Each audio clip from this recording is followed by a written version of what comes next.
Spain কি তাদের দুর্দান্ত ফর্ম ধরে রেখে আরেক ধাপ এগিয়ে যাবে, নাকি বেলজিয়াম আবারও সবাইকে চমকে দিয়ে আরেকটি অঘটনে জন্ম দেবে? লামিন ইয়ামাল কি বড় মঞ্চে আবারও পার্থক্য করে দেবেন? বিশ্বকাপের সেমিফাইনালে ওঠার লড়াইয়ে ইউরোপের দুই পরাশক্তির এই মহরণে কার স্বপ্ন বেঁচে থাকবে আর কার যাত্রা থেমে যাবে? শুক্রবার যুক্তরাষ্ট্রের সোফাই স্টেডিয়ামে মুখোমুখি হচ্ছে স্পেন ও বেলজিয়াম। লক্ষ্য একটাই, 2026 বিশ্বকাপের সেমিফাইনালের টিকিট। কিন্তু এই ম্যাচে পৌঁছানোর গল্প দুই দলের একেবারেই আলাদা। স্পেন পুরো টুর্নামেন্টে নিজেদের অন্যতম শক্তিশালী দল হিসেবে প্রতিষ্ঠিত করেছে, আর বেলজিয়াম এসেছে লড়াই, নাটক আর প্রত্যাবর্তনের গল্প লিখে।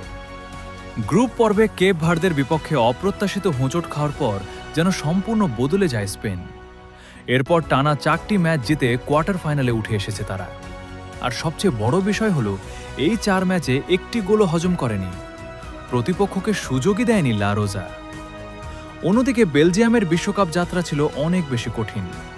গ্রুপ পর্বে মাত্র একটি জয় নিয়ে কোনো মতে নকআউট নিশ্চিত করেছে তারা।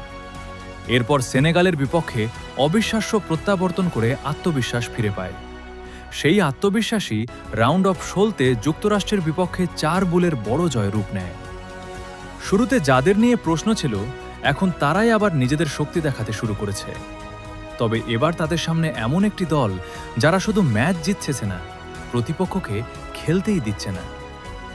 লুইস দে লা ফুয়েন্তের অধীনে স্পেন এখন বিশ্বের সবচেয়ে সংগঠিত দলগুলোর একটি। ইউরো 2024-এর পর সেই ধারাবাহিকতা এই বিশ্বকাপেও ধরে রেখেছে তারা। 2010 সালে বিশ্বকাপ জয়ের পর স্পেনের যাত্রা ছিল হতাশায় ভরা। 2014 সালে গ্রুপ পর্ব থেকেই বিদায়, আর 2018 এবং 22 সালে শেষ 16-র বাধা পেরোতে পারেনি। কিন্তু এবার সেই ইতিহাস বদলানোর সুযোগ তাদের সামনে। সংখ্যাগুলো স্পেনের পক্ষেই কথা বলছে। দে লা ফুয়েন্তের অধীনে 46 ম্যাচে মাত্র 3টি হার। আরও অবিশ্বাস্য তথ্য হল, 2024 সালের মার্চে কলম্বিয়ার বিপক্ষে প্রীতি ম্যাচে হারার পর থেকে গত 35টি ম্যাচে নির্ধারিত 90 মিনিটে অপরাজিত রয়েছে স্পেন। এমন ধারাবাহিকতা খুব কম দলই দেখাতে পেরেছে। ডিফেন্সে স্পেনের আধিপত্য আরও বিস্ময়কর। পুরো টুর্নামেন্টে এখন পর্যন্ত একটি গোলও হজম করেনি তারা। অন্যদিকে বেলজিয়াম ইতিমধ্যে 5 গোল হজম করেছে, অর্থাৎ দুই দলের রক্ষণভাগের পার্থক্য পরিসংখ্যানে স্পষ্ট। আক্রমণে স্পেনের সবচেয়ে বড় ভরসা লামিন ইয়ামাল। পুরোপুরি ফিট না থাকলেও তিনি এমন একজন ফুটবলার যিনি এক মুহূর্তেই ম্যাচের চিত্র বদলে দিতে পারেন।